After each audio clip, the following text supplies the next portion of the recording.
All right, so it looks like most of us are in.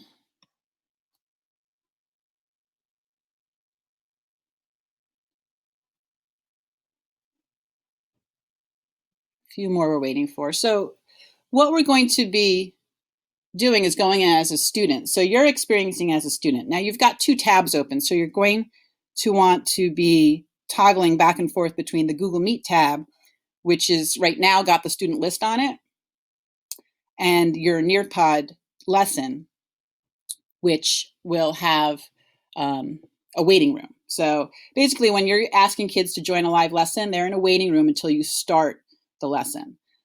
So I want to make sure most of us are in here now so that no one will be left behind. But if anyone is, use that chat feature, and you notice anybody that needs some help, we'll try to get them up and running. So let's see, I've got, we're here for an hour and a half.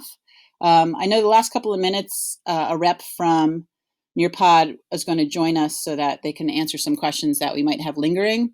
But hopefully we'll get through all of this in that time, and we'll see how it goes. So let's see, 1, 2, 3, 4.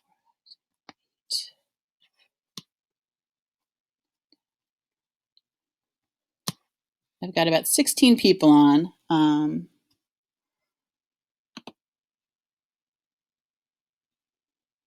Okay, there are 24 people. So, okay, so the rep is not joining us. So I will try to answer your questions as best I can. And Margaret's on too, so she can help as well. And if not, we'll collect them and we can always get them answered from the rep at a later time. All right, so if you've joined, jump over to the Nearpod lesson tab, and I'm going to move the slide over to the next slide. So now you should see Nearpod 101 Introduction to Nearpod. Okay. Oh, thanks, Meryl. Thanks for putting the code in. Yeah, if anybody is joining, we've got 23 people in this webinar, and there were 17 that had just come up on the Nearpod. So there might be a few people that are still trying to get in. So basically what you do as a teacher is you if you are doing a live lesson, is you send out the code to your students in a variety of different ways. They join, and then they are taken through the lesson by you. So I control the slides that you're seeing now. As a teacher, I can see the students who are with me and joined. And if you want to, at any point in time, toggle over to the Google Meet screen, you'll see my teacher screen. So if you're curious to see what the difference is, sometimes they look very similar, sometimes they look a little different. So you can toggle back and forth between the Google Meet tab and the Nearpod tab while I'm talking at any time. Okay, so again, keep checking the chat messages in case anybody needs any help. I'll try to too, and we'll use that to communicate. All right, great. So this is the introductory slide. We're going to go through an introduction. It's not going to be a complete overview of everything in Nearpod, but it's a lot, and it's enough to get you started, and certainly enough to sort of whet your appetite so that you'll be able to move into Nearpod and start using it. All right, so helpful tips. These are great for students who, and you, for when they're using Nearpod, especially remotely. Desktops, laptops, or Chromebooks are best. It does run on an iPad. There's an iPad app for Nearpod, but it is difficult to use, definitely from a teacher standpoint on the iPad. It wants to use the app, and it's not a full-blown app as far as the teacher's end of it. But for students, if you're especially in the younger grades, if they're used to iPads, they can definitely use iPads when they're going through the lesson. But ideally, desktop, laptop, or Chromebook. Another tip, if you want to take screenshots of some of these things that I'm going through, that might be a good way to get your notes instead of writing things down if you're doing that. All right, the other tip is today, especially, you're going to have a Google Meet tab open, and you're going to have a Nearpod tab open, and you might have 1 or 2 tabs open in addition to that. If you're giving a live lesson to your students, you're going to do the same as a teacher. So you're going to have your Google Meet tab, and you're going to have a Nearpod tab. How's that? Better? No, I turned off my sound. I don't know why there's reverb.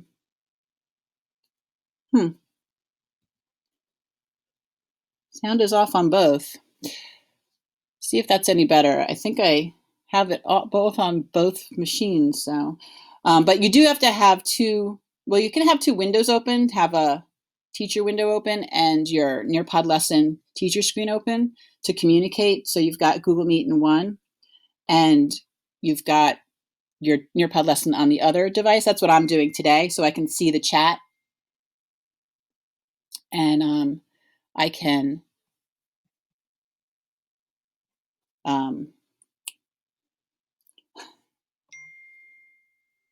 Okay. All right. So Margaret says it's fixed, so it should be good. All right. So, okay. So yeah. So to keep your students, you might want to do, instead of a chat with your students, you might just want to have the screen view, the grid view in Google Meet, so you can see all the kids. They can give you thumbs up, or if you have like signage for them so that they can hold signs up if they are answering things. So you'd have Google Meet on one computer, and you'd have the Nearpod lesson on another computer. You can do it in different windows, but it's a little trickier because you'd have to go back and forth with switching windows. Okay, so you're going to be using the single sign-on today when you go in as a teacher in a few moments. So the students would do the same if they went into Nearpod the way that we're doing it directly from join.nearpod.com. But if they went in through ClassLink and they went into Nearpod, it would work the same way. But today you're going to go in as a teacher under the Google sign-in.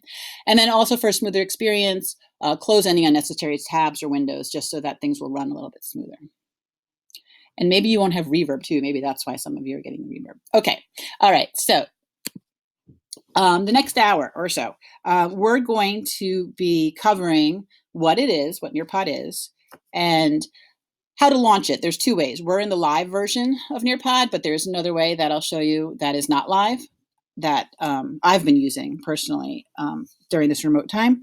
We'll learn that, and a lot of features. We're going to go over a few features, quite a few features, but there are a lot more features. So we'll learn a little bit about the features. While you're doing this as a student, you're going to experience some of them the way the students would be experiencing them. And just keep in mind, it is just the beginning. There's a lot that you can learn about it. There's a lot more that you can do as far as getting resources and using your Nearpods for your teaching. Okay, so we are going to now jump in. So the next slide is an activity slide. This is an activity called Draw It. Draw It is a great activity slide for a lot of different things. But in this one, I'll show you what you're going to do. This one, you're going to have tools that are at the bottom of your screen. And you are going to be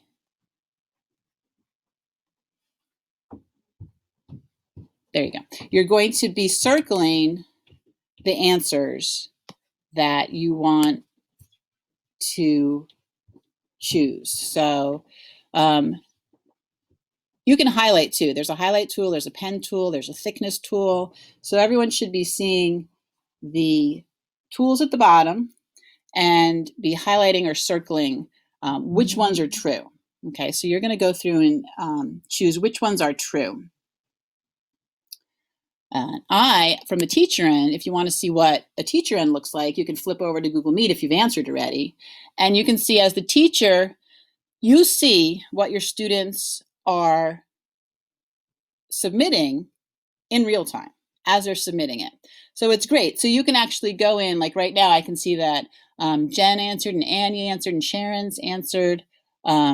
A lot of you are circling the whole thing. That's fine. Like I said, there's other tools there if you wanted to highlight. So I see some people are in progress, still thinking. Some people have submitted. And on the teacher end, you get visuals, color visuals. You'll see the difference between a student who is answering and a student has submitted. So in a classroom setting or in a remote learning setting, you'd wait for everyone to submit, or this set a 1 minute timer. So after 1 minute's up, then you would switch over and you change the slide. So right now, it looks like most of you have submitted. A couple people are still thinking. Okay. And when I'm ready to change a slide, so you see the next slide, I'll just click on the right arrow and it'll take me to the next slide. So it looks like almost everybody's submitted. Okay, so I'm going to go on to the next slide. So some people I can see circled all of them. Some people circled just a few. So the answer is they are all true. So yeah, they're all really true. Oh, Shannon, you're slow. Yeah, sometimes the Wi-Fi on people's end will slow things down. As we're going through this, you'll see some things load a little slower than others too, depending on what type of activity we're on. But keep that in mind with your students. Always allow for extra time for technical difficulties. So yeah, they're all true. So Nearpod's got a lot of accolades. It's got some great features that people have noticed, and it's pretty impressive. So we are going to start another activity now. This next activity is called Field Trip. In Field Trip, this is especially great for remote learning. In Field Trip, Nearpod has pre-created field trips that you can send your students on. So in this case, this is a field trip. We are going to go to the Mikumi National Park in Tanzania. The directions here are once you arrive, look around and think about what animals might live there. So I'm going to change the slide. And now in a field trip, you have control over your vision. So the teacher doesn't control it. So I'm going to change the slide and you're going to see, it may take a little bit of while to load on your end, depending on your Wi-Fi. You're going to see, it's like a Jeep with a girl hanging out the side window in binoculars. And at the top, it says enter VR. Obviously, we don't have our VR glasses on. You don't need them. You can just scroll through the scene. Just if you move your cursor back and forth or up and down, you can see everything about that area that they have captured in the field trip. So scroll through it for just a couple of seconds. Take a look at what type of landscape it is. And we're going to be changing slides in a second, but most of you probably have a good idea of what kind of landscape you're looking out on. So this next slide is an activity slide. So this activity slide is going to show you a poll. So you have a question to answer. Select the animals below that you think call Mikumi National Park home. A poll is a type of activity slide that you can ask survey questions, ask for information. How's everyone feeling today? Real simple. They're multiple choice. There's no correct answer because it's a poll. So you can choose the animals you think are, I see some people answering now, are part of this landscape, and then click submit when you're done.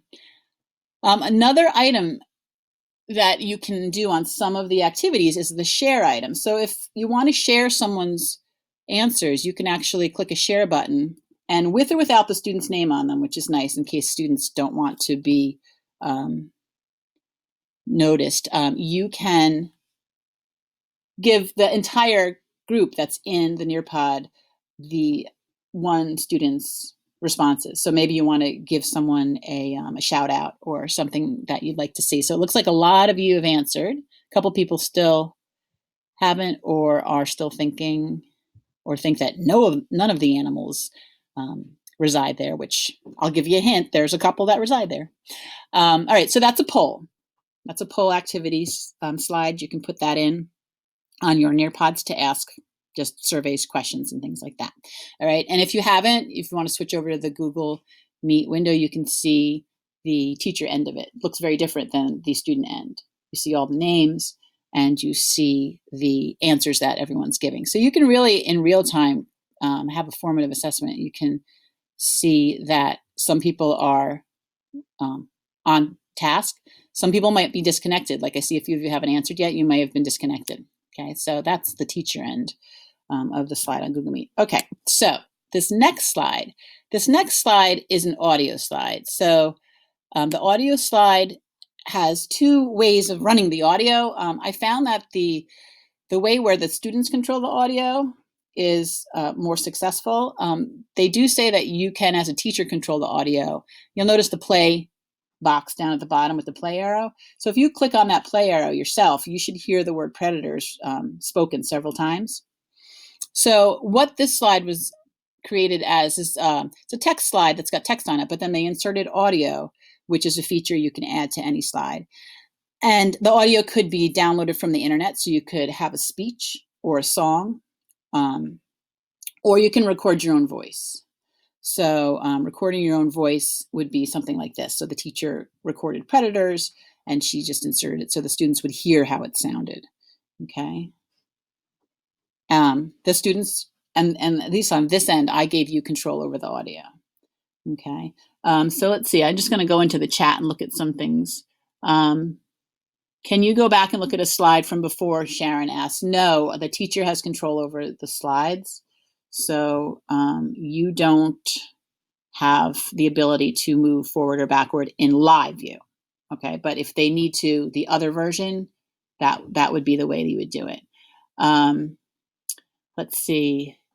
Meryl is asking, is this a program you would use live with students or send it out as an assignment? You can do both, actually, Meryl. I've sent it out as an assignment because of the way that we're learning now and the way that the students are doing technology. So I've sent it out as a student assignment in Google Classroom, and they've been able to work on it whenever they have a chance. Okay, so Jen, the audio is paused. Anyone else having problems with listening to the Predator audio? Let's see, maybe if I play it, maybe that'll help. So I'm running mine, but I'm not sure what happened with the audio there. I could have checked off that the teacher had control. I may have done that by accident. So, all right, so I'm going to be taking notes as we're doing this on some things some glitches that we want to look at. So paused audio is glitch number 1. Okay, all right. So as with technology, you're always going to run across some issues. So it might be access. It might be something like one of the features doesn't play. But overall, I've noticed I've been using this for a while with the first, second, and kindergarten, first, second, and third grades. And aside from some joining issues, most of the students have been able to work through this with or without parent help. So, all right, so let's move on to another activity. This activity on this next slide is called a fill-in. The fill-in activity is a fill in the blanks. So you're going to see a slide that has a word bank and then some empty spots. So you're going to just drag your words and submit your answers. And this is all teacher created. The teacher would type in the text. Then she would choose, or he would choose which words to pull out of that text to use as the fill-in words. Okay. The great thing about this, and some of you might be noticing this, is when you're done and you submit, you receive automatic feedback from Nearpod because the teacher has set it to give the correct answers. So you know how many correct you received. And look how good you guys are. All of you are getting 3 out of 3s. Very nice. So on the feedback side from the teacher, she sees all of the, like I'm seeing all of the results that people are submitting. And I've got about 7, 8 people that have answered. So as a live lesson, you'd wait, or you'd give your students a few extra moments, maybe if some of them are having trouble. In a live lesson, when you go ahead, the slide changes on the kids' end too, so you're going to want to wait.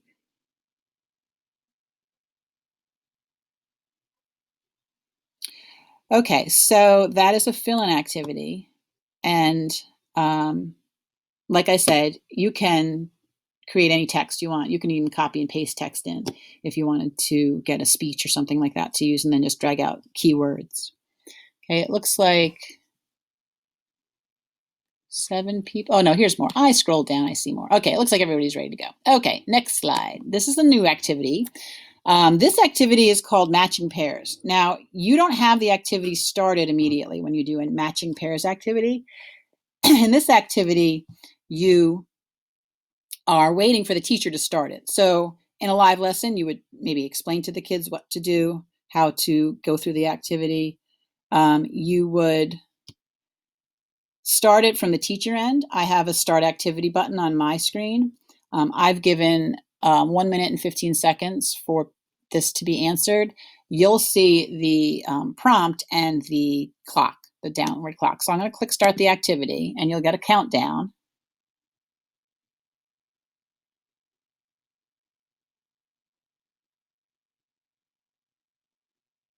And as the timer's counting down, you're going to answer the question. So many factors influence a predator's hunting strategy. Match the hunting strategy to the corresponding information. Yeah, Michelle, it is similar to Pear Deck. It is. That's true. I've seen.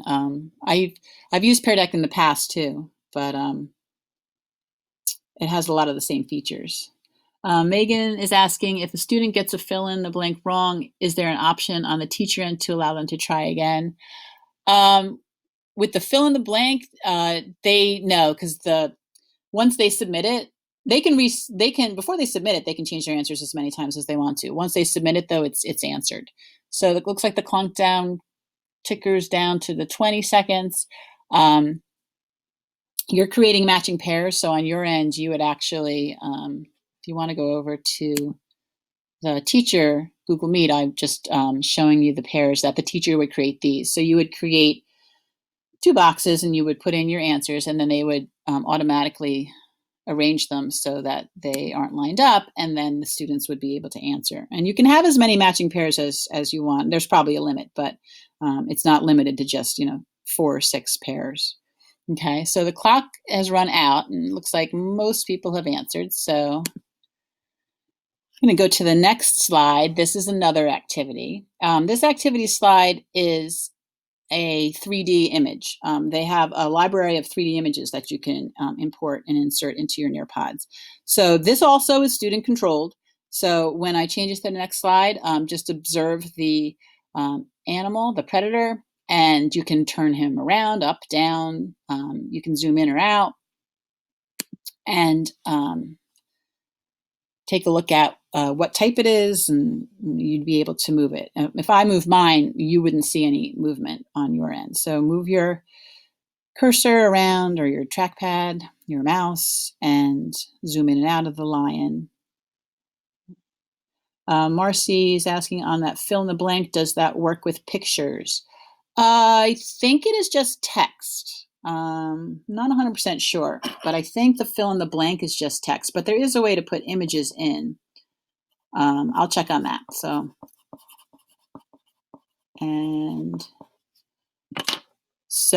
I'm going to go to the next slide because there's another activity. I know I'm running through these activities pretty quickly. If you're taking notes, that's great. If you're not, that's fine. We're recording this, so you can always go back and view it again.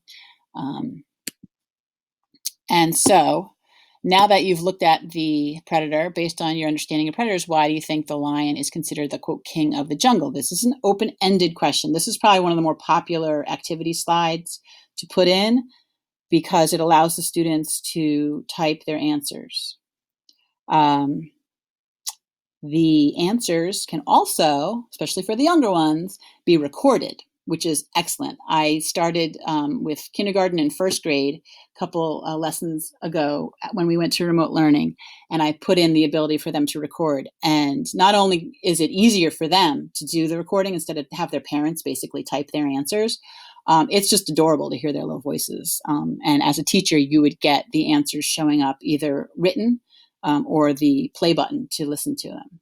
So the open-ended questions, I can see from my teacher view. I know most of you haven't answered yet, but if you want to switch over to the Google Meet and see the teacher view, the teacher sees the answers. And there's also, if you notice, there's a share button next to these answers. So if I wanted to share the answer to everyone in this group, then I would just click on share with or without student names. So it can be anonymous if they want to.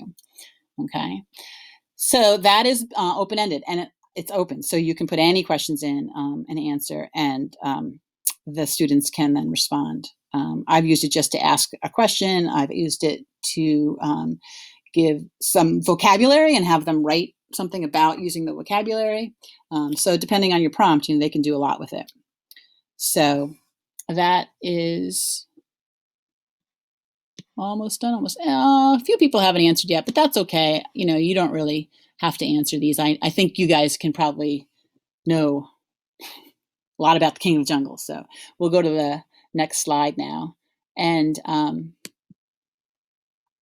that was just a tiny taste of the learning experience on Nearpod. So as in tiny, those are features, but there are loads of other features that are part of this program.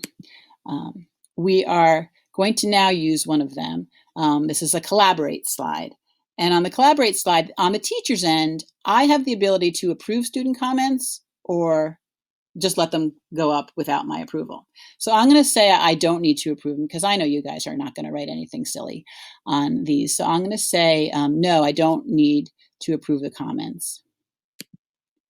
And it's a bulletin board that you can just post your answers, and they're going to come in kind of like sticky notes almost. Yeah, it does look like Padlet, Shannon. That's what I thought when I first saw it. I was like, you can have any background to it. This is a corkboard background, but it's nice because it's great for brainstorming.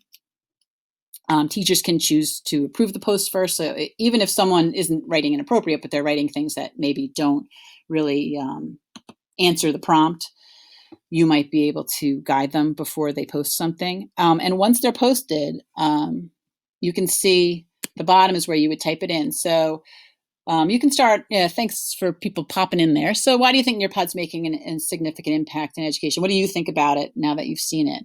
You can see as they pop in, there's a couple options that you have there. You can like comments with the heart, sort of like an Instagram thing. I see, Melissa, you found the images. I was going to just mention that. Yeah, you can put images in. And you can have them rearranged either by order as they come in or alpha, things like that. So it's a nice place for brainstorming. You can scroll down. If you want to go to the teacher view, it really doesn't look that much different than the student view, but you have the ability to scroll through them and take a look at which ones you want to read. So super techie tool. Yes, it is pretty techie. That's very true. It's got a lot, but it's not hard to use. And I'll show you when we go through the different versions of how to send lessons out. It's not hard for the kids to use either. They use a lot of these tools, I think, in a lot of their gaming and their other things they do. So, and Peggy, it's interactive and can be done remotely. Yeah, that's the best part about it. It's great for remote learning. That's the one thing I found, which was so helpful when I started to revisit it again. It's made my remote learning so much easier because I can put in so much information in something so that the parents don't really have to be trying to figure stuff out. So this is great. You guys seem to like it, which is great. It's a great feedback from everyone. So that's the Collaborate tool. You can do a quick Collaborate too. There's another feature that it's not in this lesson, but if you just want to throw the bulletin board onto the screen and have the kids just respond, especially if everyone's got Chromebooks, this can be done super quickly. You don't even have to be creating a lesson or finding a lesson. Okay, so moving on. This next slide is a slideshow slide. So this is kind of weird because it's a slideshow inside what sort of appears to be a slideshow, the Nearpod lesson. But this slideshow is controlled by the students. So I can't go through the slideshow and take you through slide 1, slide 2, slide 3. You are actually going through slide 1, slide 2, and slide 3. So you're going to be able to go through those slides. As a teacher, you'd give your students however many minutes to look through them. You can scroll or you can click on the slides. So this is the slideshow activity. So you're basically putting in a slideshow from it. And this is just showing all the different ways that Nearpod is working good in the classroom. So I think it really does give the kids an opportunity to communicate, which some kids might not because they can communicate without raising their hands. And a lot of kids really don't like to raise their hands. So And I noticed from the feedback that I get from the students and the parents, they seem to enjoy them. They seem to enjoy going through them. So you can go through this slideshow. And I'm going to be going to the next lesson slide in a couple seconds. So if you haven't finished that up, now we're on to sort of a transition into what the Nearpod website contains. So those are the features that you just saw as a student would see them.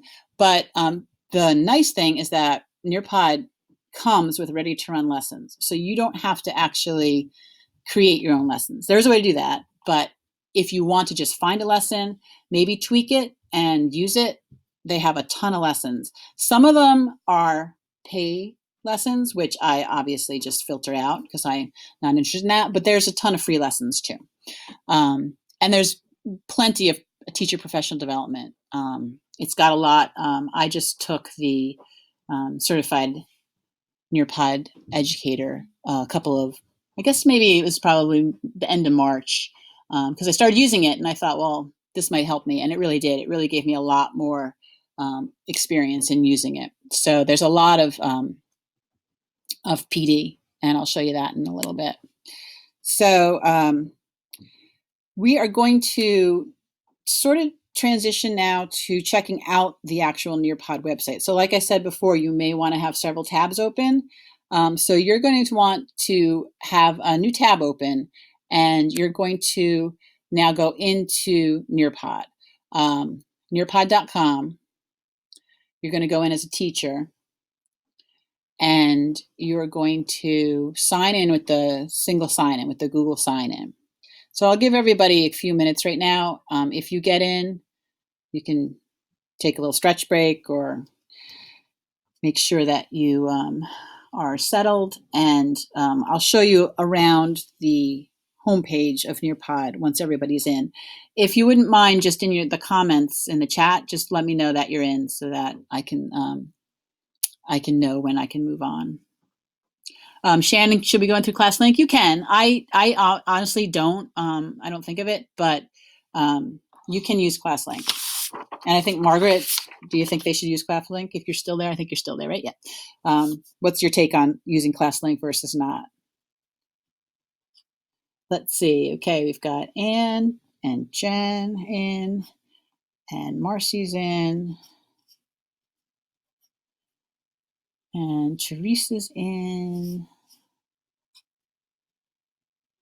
No, Meryl, don't X out of anything. You can keep them open because basically what you're doing is you have one tab in as a student in a live lesson from me, and then this new tab you just opened is going to be your Nearpod account, so you're fine. Okay, we've got. Oh, guys, you guys are fast. Wow, I'm impressed. Let's see if I got everybody. Megan. Melissa's in. Laura is in. Yeah, most of the time I just go to nearpod.com because I'm thinking of it, but I know a lot of people might want to just go through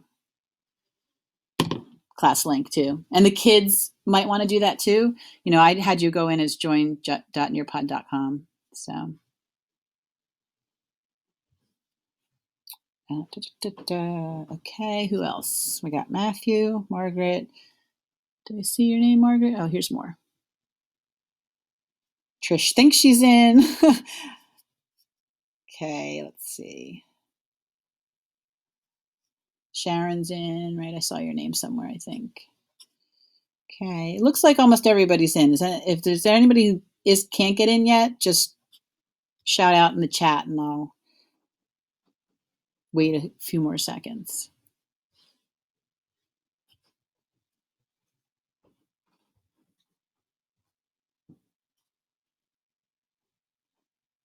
Okay, it looks like almost everybody is in. Okay, so you're going to be Googling back and forth between the Google Meet, where I'm going to show you around the website, and the actual website. So you're going to be using those two tabs for the next couple of slides. Okay, so getting in, we've got that checked off our list. So in the Google Meet slide right now, you should see this is Nearpod Home. So I just want to show you a little bit about the home screen. So make sure you're over in the Google Meet and the features of the Nearpod Home. Now, the nicest, easiest thing about it is if you click on the house, you'll get back to the home page. So if you're confused, you don't know where you've been, or you just want to see your home page again, you just have to click on the house and you get in it. That's always on the top left. Okay. The enter code, there's another way to enter. There's a few different ways to enter a Nearpod lesson. We, at the beginning of this, did join.nearpod.com, but you are also able to get in through that join a lesson enter code box. So you can put a code in there. The Nearpod lesson library, the little magnifying glass, is where you would go to get lessons from Nearpod, pre-made lessons that are free and paid, but I usually use free. And then the My Library, which is highlighted blue just because I was in it when I did the screenshot. My Library is where you would have your saved lessons. So any of the saved lessons you've pulled from My Library, or your own lessons that you create on your own. Okay. The subplans, I have not explored the subplans. That is something new, but the subplans looks very interesting. That you could put in subplans for your sub, and the students would be able to follow along when you're not there. So I definitely going to be searching through that for the future. And then the reports are great for assessment data. So in that live lesson, you were seeing assessments as they were coming in, but your assessments also come through in a report. So you'll be able to get to your assessment data very easily and go through it very easily through the reports tab. And then it's kind of cut off, but the very last one is teacher resources. That's where all the PD is. Okay. Oh, and just check Margaret says, yes, use ClassLink. Okay, so I will start using ClassLink. Okay, so that's the Nearpod Home. Left-hand side is where I am right now on the screen. And Margaret, what's our status with the subscriptions for the coming year? I know this year they gave us the ability because of the remote learning, but maybe you can join in on the chat just to know. There's a free version of it, but there's also upgrades that I think might be available. I think I received the gold user upgrade by going through the certification process. So I think if you want to go through that process, you can get a free upgrade too. So that is the Nearpod Home. Okay, so we are going to do a scavenger hunt now. You're going to toggle back and forth between the two tabs. So the Nearpod lesson and the Nearpod website. This is confusing because you have a lot of tabs open, but you're going to be completing a fill-in-the-blank activity, but use the Nearpod teacher site that you just logged into. Okay. Oh, so Margaret, you don't see subplans as a silver user. All right. So yeah, I must have gotten it when I did the certification. So, all right. So on your student screen, so actually you're going to have to go to the student screen, the join.nearpod.com screen where the lesson is running, the live lesson is running. And you're going to see a fill in the blank text and a word bank. So I'll give you a couple of minutes maybe if you want to go through and try this out, see if you can find the answers, the correct answers to it. Now this is fill in the blank, so it will tell you if you're right or wrong at the end of it. And again, I created this, so I just changed which words I wanted you to use as fill in the blank. So go ahead and work on that if you'd like to. I'm going to give you a few moments if you want to try that out. See if you can answer where some of these things are. It's pretty obvious and easy because everything is sort of aligned on that left-hand side. So, you know, the lesson library is there, the reports are there. The only thing I didn't cover is if you want to make your own lesson. That is not on the left-hand side, but everything else should be on that left-hand side. So let's see if I've got some answers. Okay, I've got some people going in and doing the scavenger hunt. Very nice. You're going to be able to work on this only when I have it up. In the student-led lesson, because this is a live lesson, in the student-led lesson, the students have the ability to work on an activity for as long as they want to. So that is a benefit to the student-led lesson. But the live lesson is good if you want to do it in conjunction with Google Meet and have them go through the lesson with you, which would be nice, kind of like we're doing here. So I'll just give you a couple more seconds if you want to work on that, but if not, we'll just go on because we still have quite a bit to cover. Okay, so the lesson library. The lesson library, this slide is slightly, the information here is slightly off because this will work. The Explore tab is on if you have the Nearpod app, but they've changed their website a little bit. So to explore their lesson library, you just want to go to the Nearpod lesson library with the magnifying glass. So that's where the lesson libraries can be found. And let me see if I can just get over to, well, I can't because I'm in the lesson. So, so when you're in it, you're going to be able to filter through the left-hand side. So if you click on the magnifying glass and you filter through it, you can filter by subject, by grade level, by standards, by a lot of different things. I'm trying to remember because I can't put it up on my screen right now. But the more you filter, obviously, the less you'll get. Oh, filter by free or paid. I always filter by free, just so that I only see free lessons. So I'm going to give you a couple minutes to just look through lessons. And then on this next slide coming up is a collaborate. So just pop up on collaborate and tell me what lessons you found that you think look interesting. I'll give you a few seconds with that. I should have some hold music, but I don't have it queued up. So I'll just give you a few moments to look through your library. If anybody has any trouble accessing it, let me know.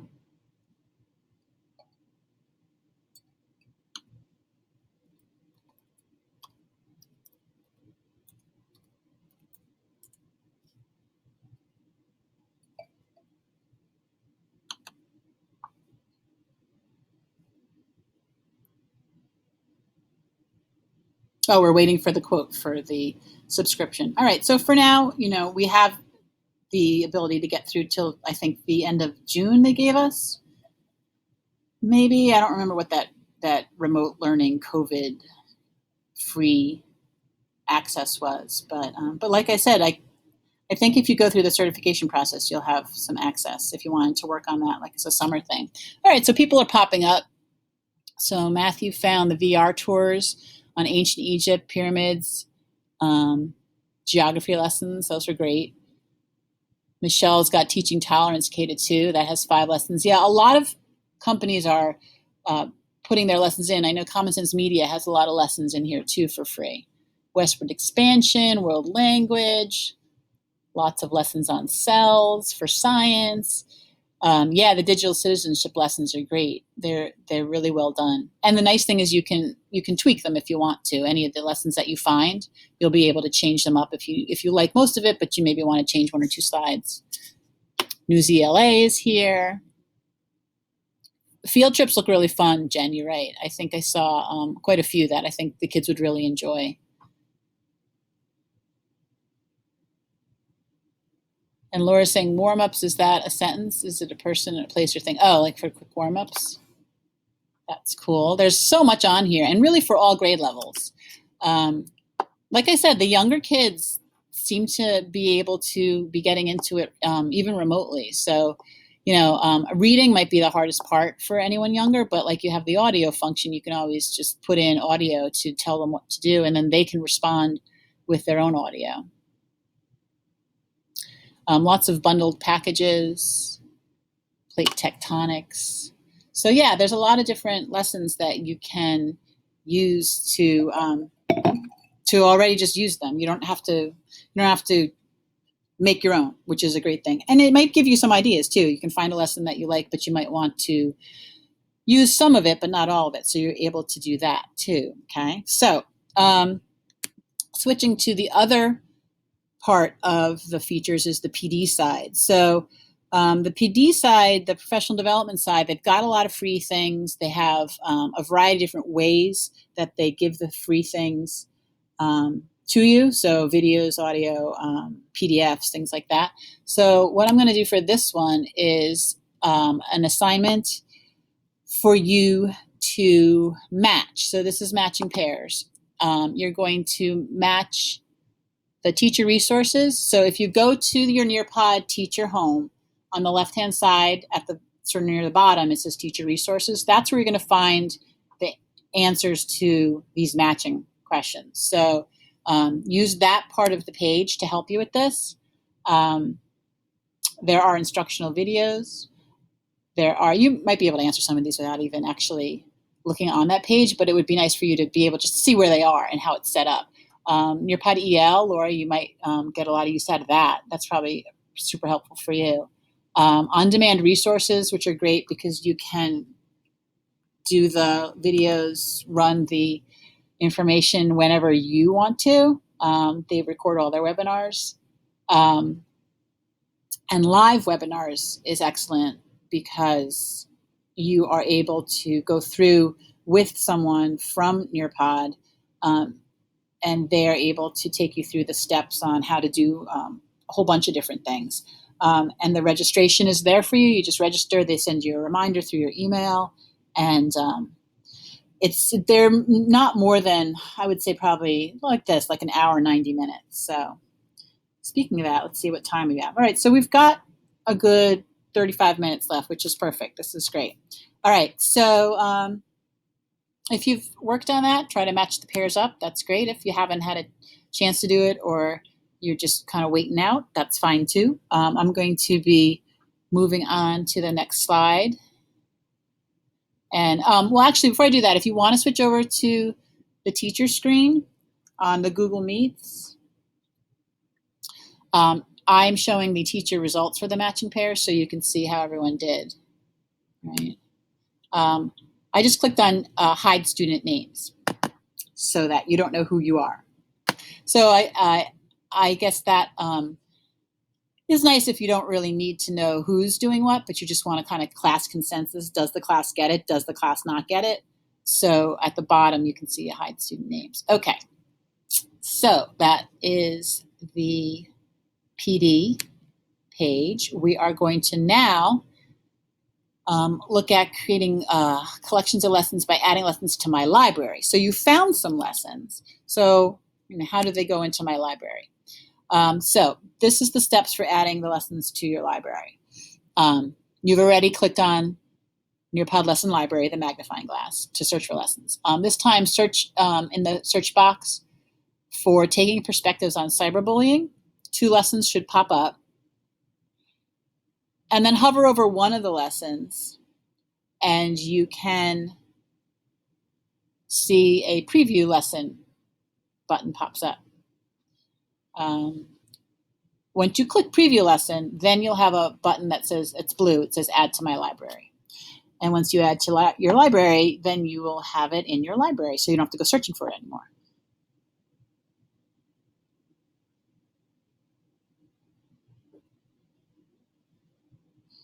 So try to find that lesson, preview it. Preview is nice too, so you don't have to really make a decision yet. You can preview it, take a look through the slides, see if you like it before you add it, and then add it to your library. So then you'll find it in the My Library section of your teacher page. So go ahead and try to do that. I am going to give you just a little break of your eyes, not too long. So some of you who want to just stretch for a moment, take an eye break. If you want to keep looking for lessons to add to your library now and you don't want to take a break, that's fine. But, brain break's always good to have. So take just a moment to stretch. Don't go anywhere because we're coming back very shortly. But I'll give you just a moment to sort of regroup. In a little bit, we're going to look at the live lesson and how it's actually launched.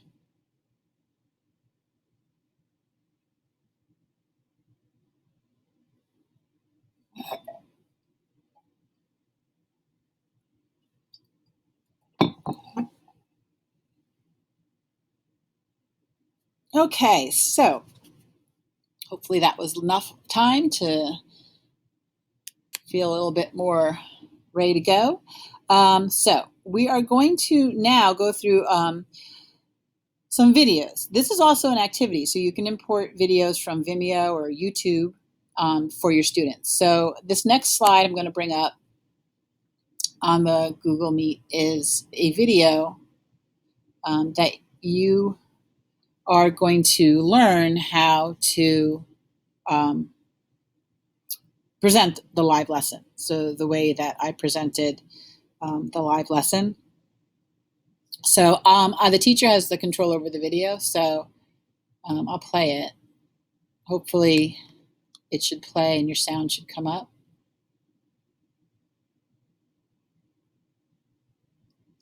Sharon's asking, what is the name of the lesson we are previewing? I'm not sure which lesson it is, Sharon. The cyberbullying lesson? That was, or the one that we're doing right now? And Marcy, no, there's no cyberbullying for the younger grades. It's just it's an older grade lesson.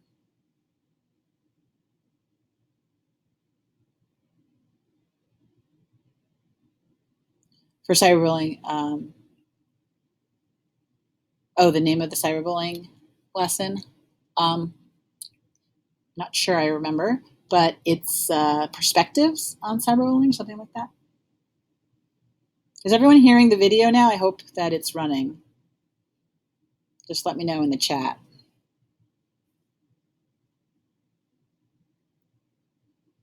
All right, so we're going to have to check with the video pausing issue. That seems weird.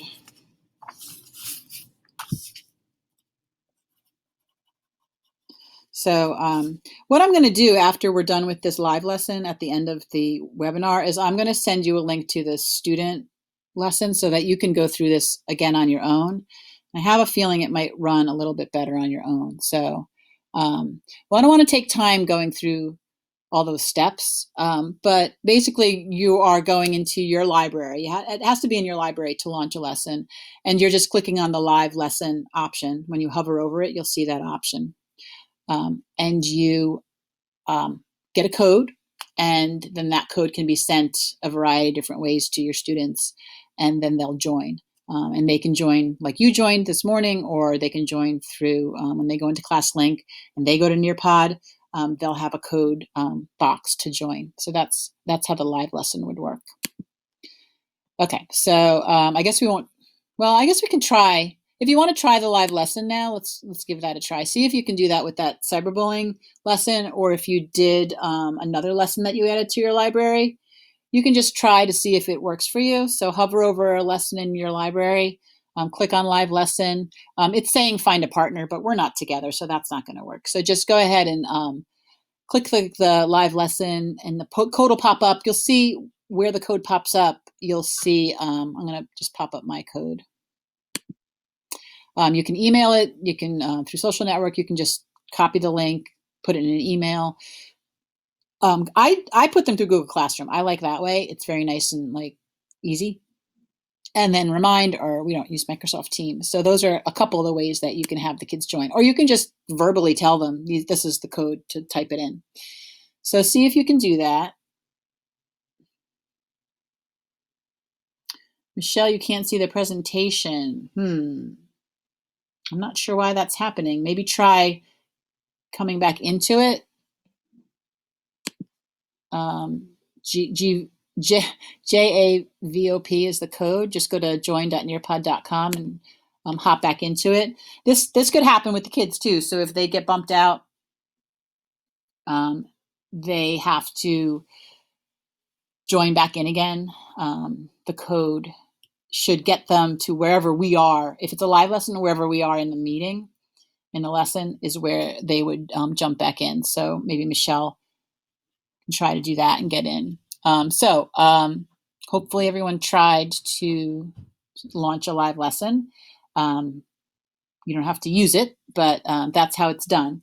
And when you have the live lesson, it's live. The code stays until you end it or until you edit it again. Whenever you edit a lesson, you're going to have to change your codes because the code is connected to the lesson that it currently exists. So if you are going to be editing your lessons, whenever you edit them, then you have to launch them again. So I'm not getting any feedback on chat about not having having difficulty launching the live lessons. So I'm just going to assume that everybody is able to do that. It's pretty straightforward.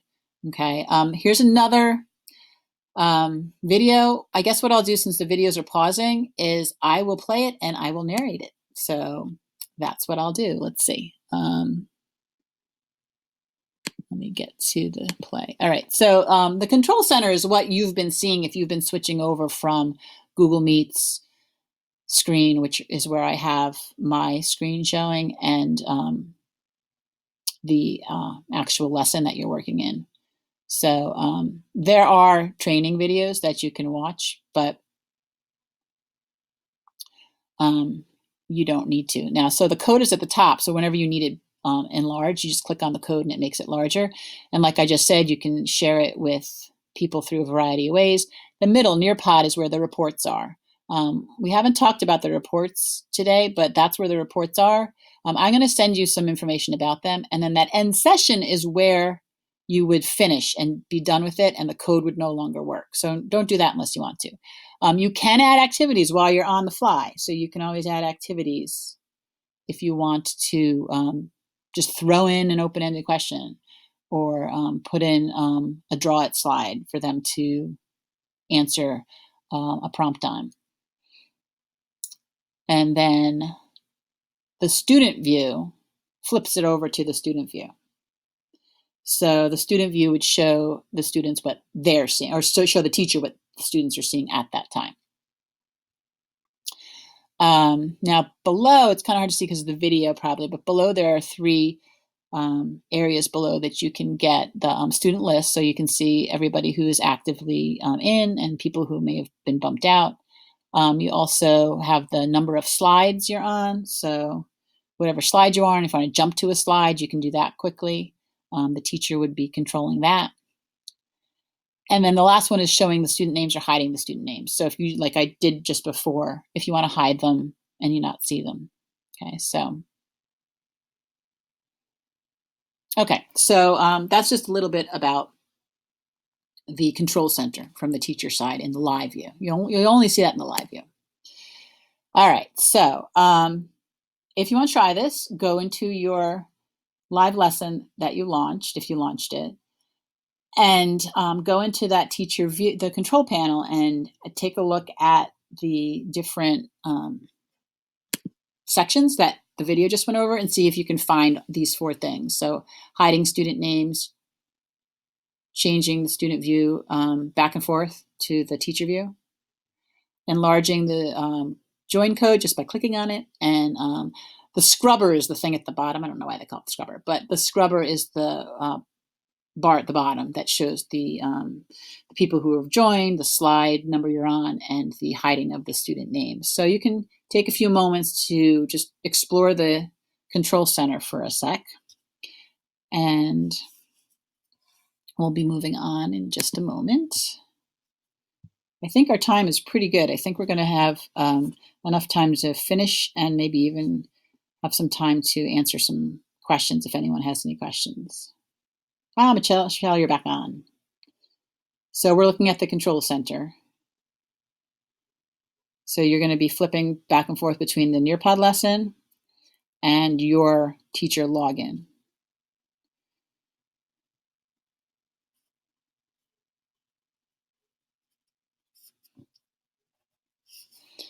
So some people are submitting. Yes, you've checked them all off. Excellent. Very nice.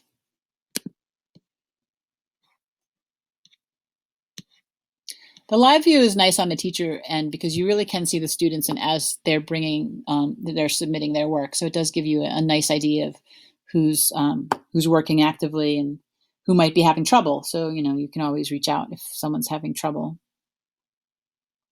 So it looks like a good number of you have either submitted or are working on it.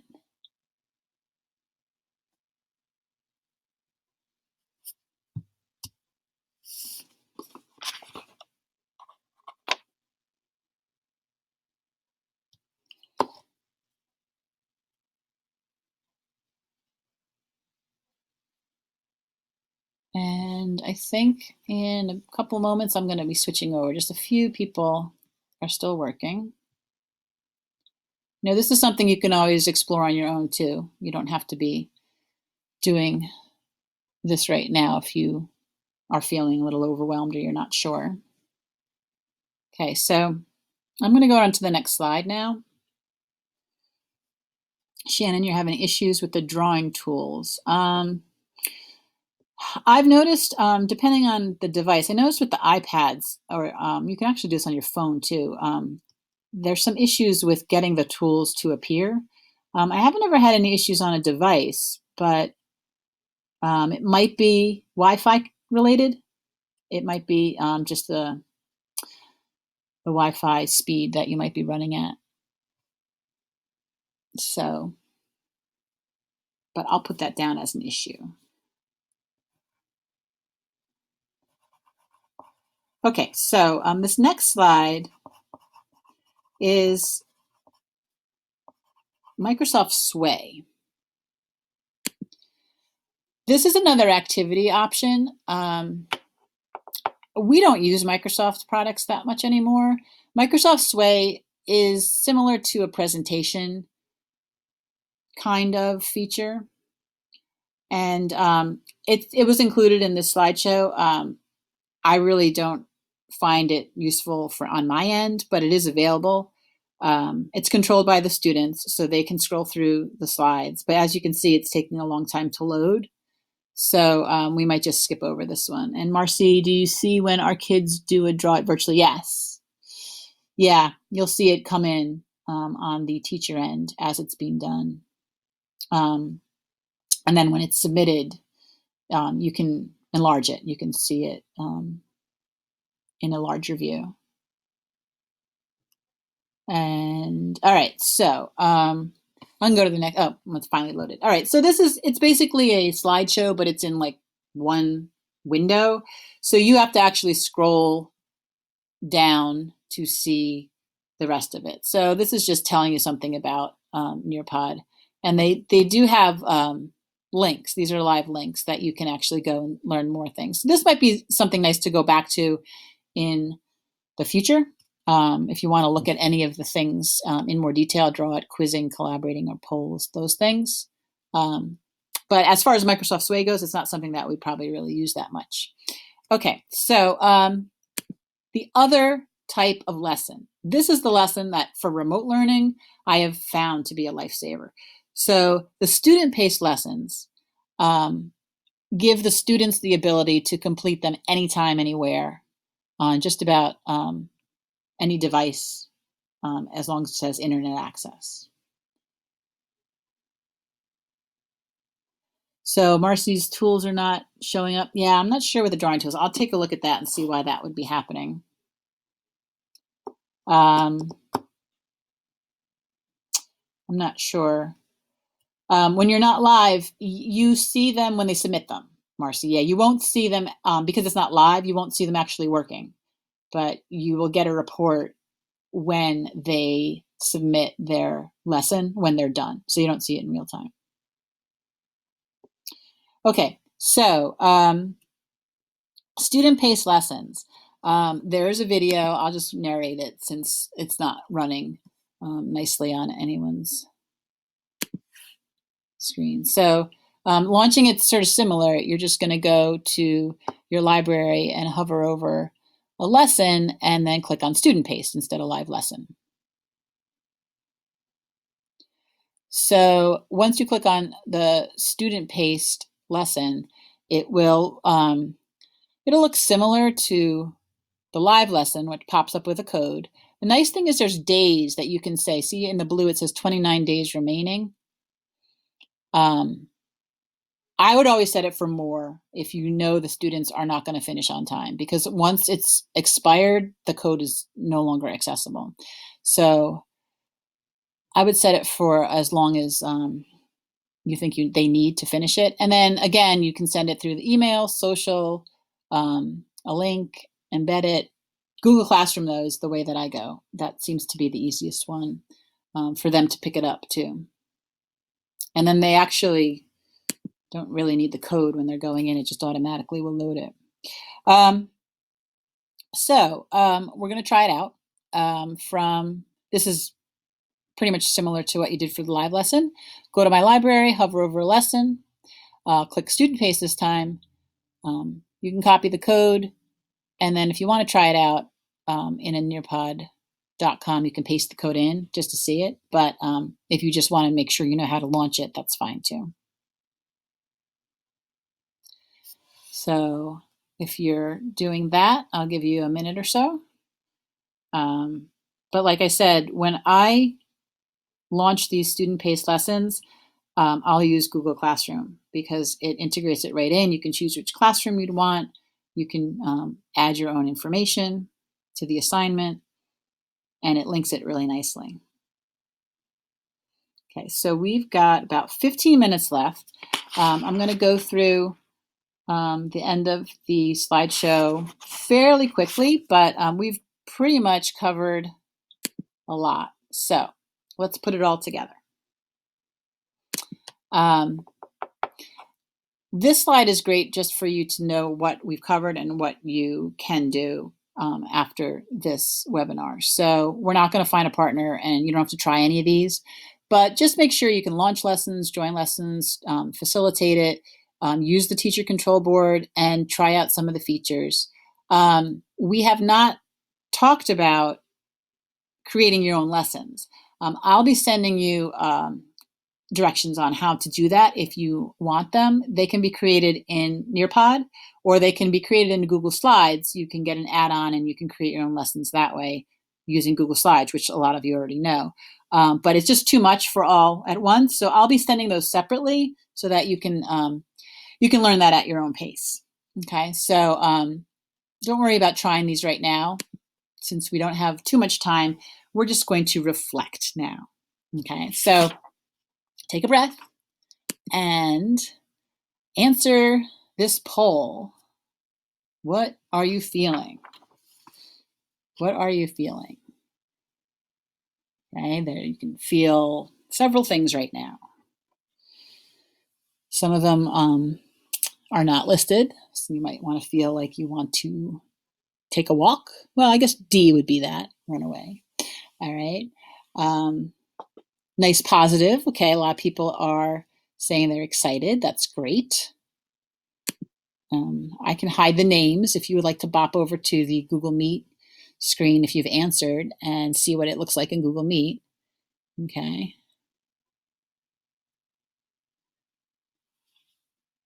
And it looks like most of us are B. Okay, that's good. It's a good sign.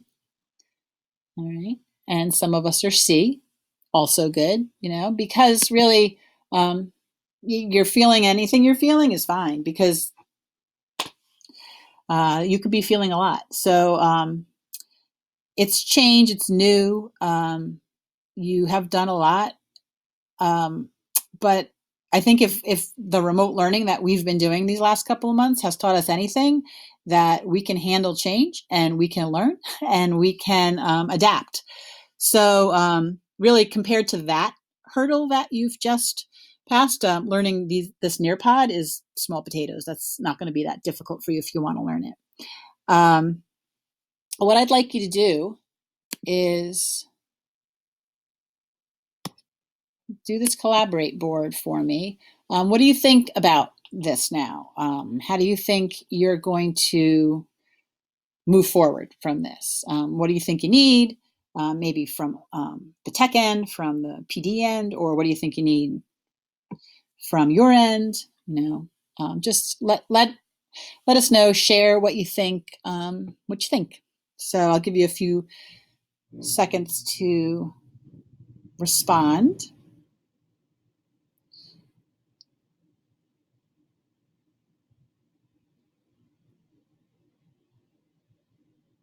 I know that some of you may be itching to make your own lessons. So after the presentation, two things: I'll send out the student-paced version of this, and I will send out the directions for creating your own lessons, and also for reports. I know some of you might want to see what the reports look like and how to go through them.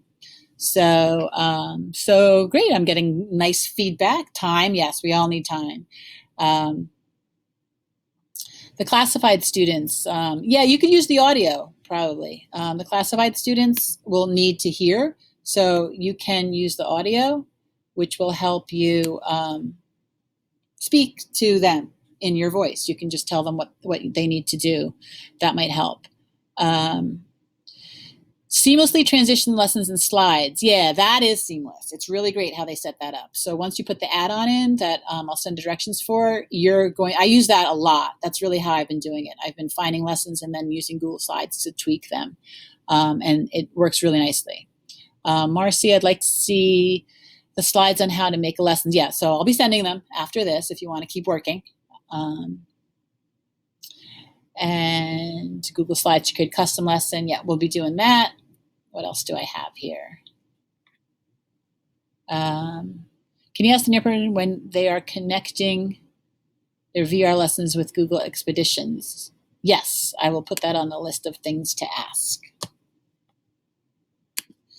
Google Expeditions.